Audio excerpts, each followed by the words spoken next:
Thank you all. I'm honored to be here, privileged, actually on several levels. Aside from the subject matter of the day, I live in northern New Jersey, and the Jewish Federation community that I'm part of is the sister or brother community to Nahariya and to this hospital.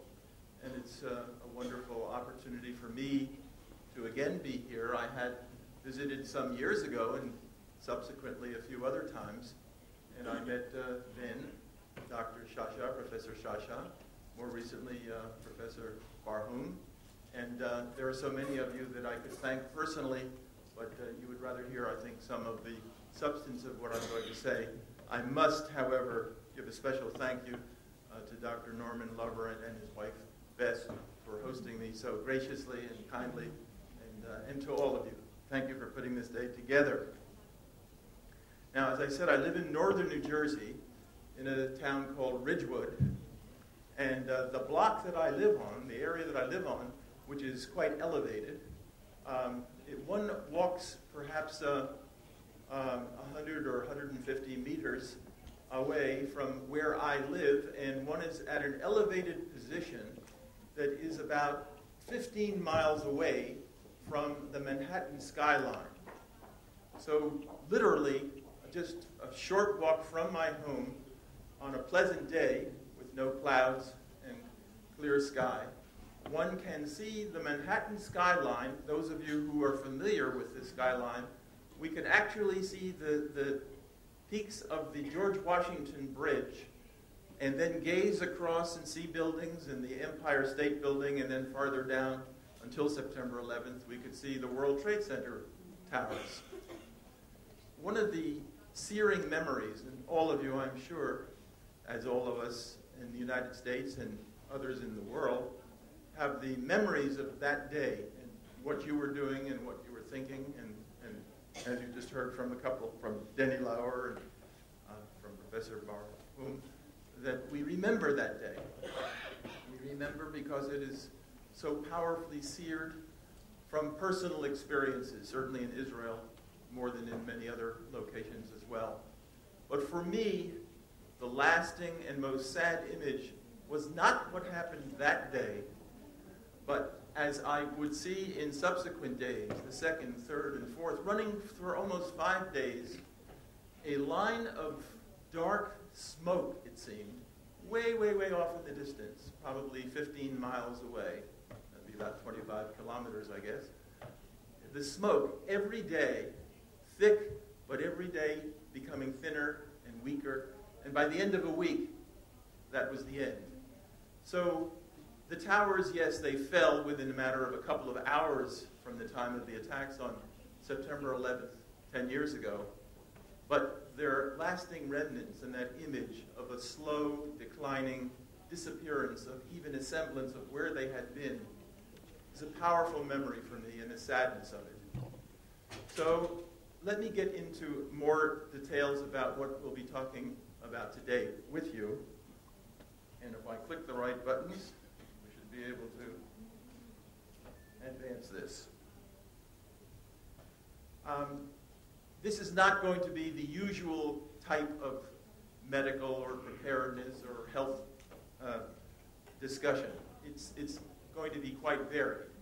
The first portion of this will be about political and security issues, and I'm responding to the suggestion when I was first invited to speak to talk not only about medical preparedness or bioterrorism, but about the feelings and the general position in the United States today compared to 10 years ago. One of the questions that I am asked most frequently, and I'll bet a lot of you would be asked this, especially if you're speaking to others and outsiders, are we better prepared today than was the case 10 years ago? Well, for me, the short answer is we were better prepared, oddly, on September 12th than we were on September 10th or 11th. And that in part was because people in the United States, for the first time, recognized the full potential impact of terrorism, and in a sense, almost every citizen became a responder, a potential responder. through awareness. It was literally safer to fly. Well, of course, there were no planes in the air for about 4 or 5 days following September 11th, but a week or so later, it was safer to fly because of the awareness across the board of the citizenry and because of the awareness of security officials. So since then, as you will see, there are many, many implementations of policies, rules, and regulations, and I will get to that as we unfold. Then, after a considerable time talking about political and security issues, we'll talk about medical community concerns, and here terrorism in particular, and bioterrorism in particular, terrorism in general, bioterrorism in particular. Then spend a little time about the anthrax letters issue, which was the anthrax attacks, which occurred literally beginning 7 days after 9/11. The first postmarked letters, as you will see, that contained anthrax were postmarked out of Trenton, New Jersey, where means they were processed in the mail system there, and they had a stamp on them of September 18th, meaning they were mailed 7 days later. And then finally, we'll finish off with the bioterrorism threat in general and emerging news sources.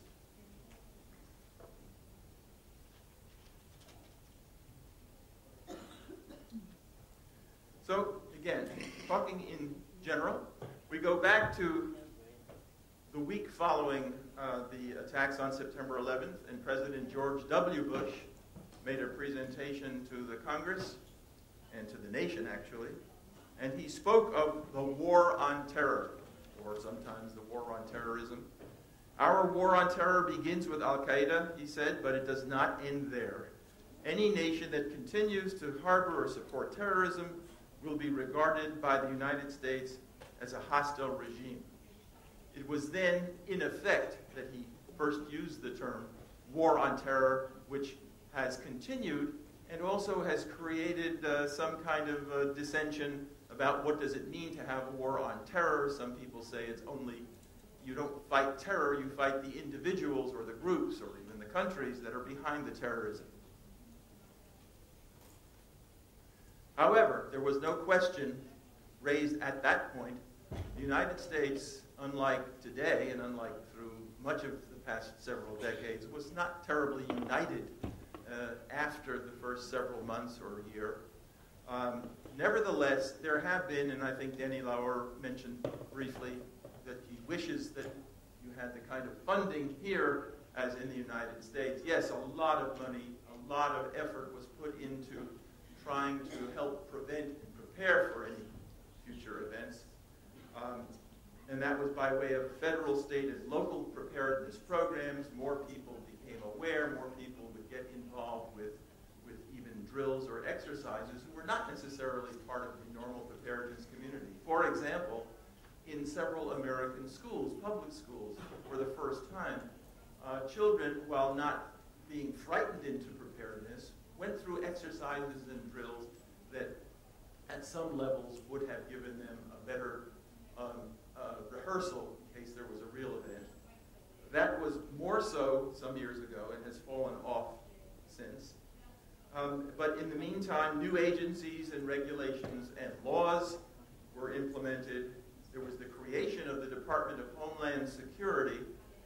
There had been no such thing as a Homeland Security Department previously, and now it is one of the agencies, high-level positions, ministries, as you would call it here, that gets much of the funding for protection and prevention. The TSA, the Transportation Security Administration. This is both seen as both a benefit, an advantage, as well as a nuisance. Anybody who's been to the United States knows that if you are going to board a flight, you go through it. In my opinion, a rather strange security check. You must remove your belt, remove your shoes, and depending on whether there's suspicion or even just a random guess about whether you would be one of these bad people, you go through certain kind of inspections and pat-downs. And then finally something called the USA Patriot Act, which was a bill, a law, a major law that was passed just a few weeks after 9/11. And it created a whole series of institutional regulations that would allow for with unwarranted, when I say unwarranted, without a legal warrant, for eavesdropping and listening in, and some of our security and protective intelligence agencies, ranging from the FBI, the Federal Bureau of Investigation, to the CIA and other security groups who, on a personal level, individuals felt themselves to have let down the country that they themselves, who are supposed to be in key positions to protect, were not in that position, and as a result, there have been changes in regulations of that sort. And shortly after, in 2002, there was established what's called the 9/11 Commission, which was a national commission headed by former governor of New Jersey, Tom Kean, and his co-chairman was Lee Hamilton, a former congressman. It was a bipartisan Democrat, Republican commission that was charged with investigating the whole story, coming up with lessons learned. As you know, George Bush was succeeded in his presidency by Barack Obama. Obama was elected in late 2008, and he was inaugurated, became President of the United States in January 20th of 2009. And within a couple of months of his presidency, he changed a lot of the terminology, and I guess to his way of thinking and the administration's way of thinking, would improve America's position, both in terms of the world's view of the United States and with a greater respect he felt for the United States, and would enhance America's position in trying to fight what had previously been called the War on Terror. But in 2009, his administration replaced the term War on Terror with something called an overseas contingency operation.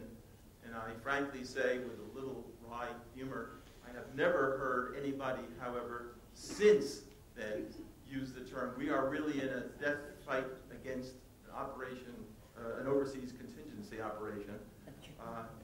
I have noticed that the administration has more or less begun to use the word terrorism, if not war on terrorism, more frequently than had been previously the case. I guess a couple of years of hard experience can alter that way of thinking. But you all remember as well that in June, President Obama went to Cairo to speak not just to the Egyptians, not just to the people in the Middle East, but to the world, and particularly the Muslim world. And as he said in his speech, I have come here to seek a new beginning between the United States and Muslims around the world. As we all know, the threat continues. In December of this past year, 2010, the Congressional Research Service, which is a nonpartisan body of the U.S. Congress, members of the staff did an investigation and the number of jihadist-inspired attacks or plots that were launched or attempted to be launched in the United States since 9/11, after 9/11. So between October of 2001 and December of 2008, the end of the Bush administration, there had been 21 such attacks. However, since May 2009 through the date of this report in December, there were 22 that were inspired